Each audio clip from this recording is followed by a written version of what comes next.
بسم الله الرحمن الرحيم الحمد لله رب العالمين والصلاة والسلام على النبي الصادق الأمين وعلى آله وصحبه أجمعين إن شاء الله صدقة الفطر يتملكت عندنا نتبوش بلن يميل الله صدقة الفطر كمن دنهم يوتأو مچنهم يوتأو يميلونا ተያያዥነት ያላቸው ነጥቦች ላይ የሚያጠነጥኑ ጥያቄዎችን እንመለከታለን ኢንሻአላህ። ሰደቀተል ፊጥር ነብዩ አለይሂ ሰላቱ ወሰለም በሙስሊሞች ላይ የተደነገገች ድንጋጌ መሆኗን አስረድተዋል። عن ابن عمر رضي الله تعالى عنهما قال فرض رسول الله صلى الله عليه وسلم زكاة الفطر صاعا من تمر أو صاعا من شعير على العبد والحر والذكر والأنثى والصغير والكبير من المسلمين وأمر بها أن تؤدى قبل خروج الناس إلى الصلاة متفق عليه. عبد الله بن عمر نبي عليه الصلاة والسلام زكاة الفطر ندنققوا إلى النال عندكنا التمر وإما عندكنا قبس بباريام لاي بجوام لاي بوندم لاي بسيتم لاي بتنشم بتلكم በእነዚህ ሁሉ እንዲወጣ ማለት ነው። من المسلمين كمسلموች ብለዋል ነብዩ አለይሂ ሰላቱ ወሰለም አለ وامر بها بزكاه الفطر መላእክተኛው ነብዩ አለይሂ ሰላቱ ወሰለም አዘዋል ان تؤدى قبل خروج الناس الى الصلاه ሰዎች ወደ ሶላት ከመውጣታቸው በፊት እንዲሰጡና ወደ ድሆች እጅ እንዲያደርሱ ነብዩ አለይሂ ሰላቱ ወሰለም ይሄን መልእክት አስተላልፈዋል ብሎ አብዱላህ ኢብኑ ዑመር ይነግረናል ማለት ነው። ሐዲሱ ሙተፈቅ ዐለይህ ነው። بليلة حديث وعن أبي سعيد الخدري رضي الله تعالى عنه قال كنا نعطيها في زمن النبي صلى الله عليه وسلم إن بملاكتنا بنبي عليه الصلاة والسلام زمن النساء نبرا صاعا من طعام كمجب وينم دقمو كسندي عندكنا أو صاع من تمر كتمر عندكنا أو صاع من شعير وعندكنا قبس أو صاع من زبيب ويكزبيب عندكنا إهنن النساء نبرا أبلو أتعلق الصحابي أبو سعيد الخدري رضي الله تعالى عنه بزي لا يتناقروا على مالتنا حديث متفق عليه بخاري مسلم يزقبوتنا ያው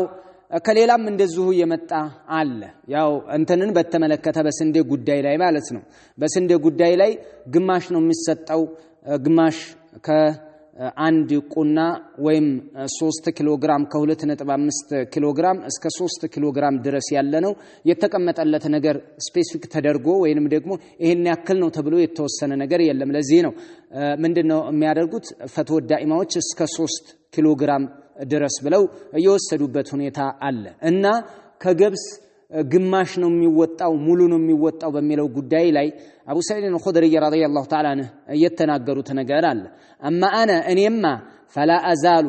أخرجه كما كنت أخرجه في زمن رسول الله صلى الله عليه وسلم بنبي زمن እንደማወጣው እንደዛው ነው ማወጣው ብለው አብዱላህ ኢብኑ መስዑድ እየተናገሩበት ሁኔታ አቡ ሰዒድ አልኹድሪ ማለት ነው እየተናገሩበት ሁኔታ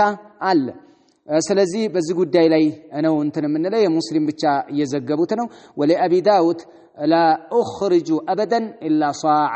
አንዳንድ ቁና እንጂ ፈጽሞ አላወጣም ካንድ ቁና አልቀነሰም ብለው ጫን ብለው የተናገሩበት ሁኔታ አለ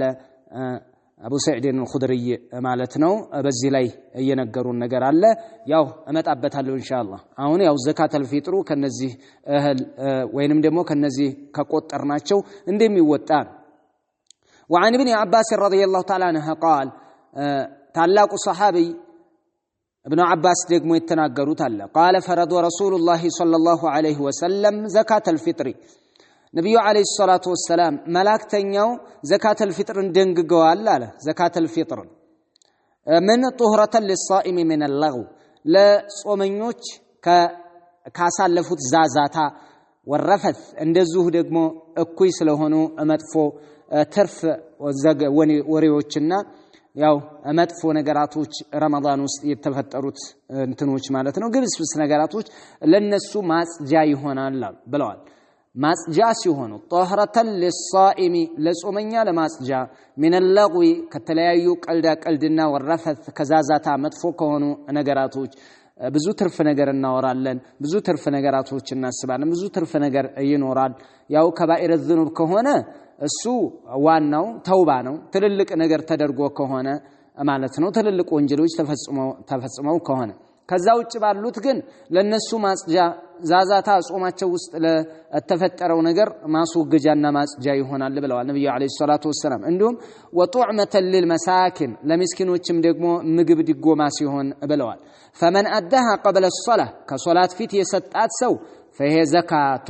فهي زكاة مقبولة ተቀባይነት ያላት ዘካተል ፊጥር ናት አሉ ከሶላት በፊት ዒዱ ከመሰገዱ በፊት ቀደም ብሎ የሰጠ ومن أداها بعد الصلاة فهي صدقة من الصدقات ከሶላቱ በኋላ የሰጣት ደግሞ صدقة من الصدقات ከሌሎች ሶደቃዎች ትሆናለች ስለዚህ ወንጀል ይኖርበታል ሰውየው ወንጀለኛ ይሆናል ማለት ነው رواه أبو داود ዘግበውታል ይሄንን وابن ماجه وصححه الحاكم صاحب لو تعالى حديث حسن ስለዚህ ቀድመን መስጠት እንዳለብን የሚያሳይ ነው እነዚህ ሁኔታዎች ላይ የሚያጠነጥን ነገር ይሆናል ማለት ነው ወደፊት አንድ ነጥቦችን ያው ጥያቄዎቹ በዚህ ጋር ተያያዥነት ያላቸውን ጥያቄዎች መለከታለሁ ምንድነው መስጠት አለብን ምክንያቱም ብዙ ነገር ማጠቢያ የሚሆን ነገር ነው ዘካተል ፊጥር ማለት አንደኛ ፈርድ ነው ነብዩ አለይሂ ሰላቱ ወሰለም ፈረض ረሱላህ ብሎኔ ነገረን አብዱላህ ኢብኑ አባስ ታላቁ ሰሃቢ ማለት ነው ፈረض ካለ بمعنى አውጀበ ደነገጉ ማለት ነው ነብዩ አለይሂ ሰላቱ ወሰለም መሰጠት አለበት መሰጠት ፋኢዳው ጥቅሙ ምንድነው ከተባለ ጦህራተ ለልሳኢሚ من اللغو والرفث وطعمه للمساكين ነብዩ አለይሂ ሰላቱ ወሰለም ፋኢዳውንም ነገረውናል ጾማችን ውስጥ የተፈጠሩ ዛዛታዎችና መጥፎ ነገራቶችን ማበሻ እነሱንም መጥረጊያና ማስወገጃ ሲሆን እንደዚሁም ደግሞ ለመሳኪኖች ድጎማና የዛለት የሚመገቡትና ለውጭ መሸፈኛ ሲሆን ማለት ነው ይሄ አጠቅሞ ነው መሰጠትም ያለበትን ነብዩ አለይሂ ሰላቱ ወሰለም አስረድተዋል ስለዚህ ዘካተል ፊጥር መስጠታችን የግድ ነው እንሰጣለን ማን ነው የሚሰጠው እንዴት ነው የሚሰጠው ኢንሻአላህ በዚህ ዙሪያ ላይ ያሉ አንዳንድ ነጥቦችንና ጥያቄዎችን የሚያጠነጥኑ መለከታለሁ ማለት ነው ሰላም አለይኩም ወራህመቱላሂ ወበረካቱ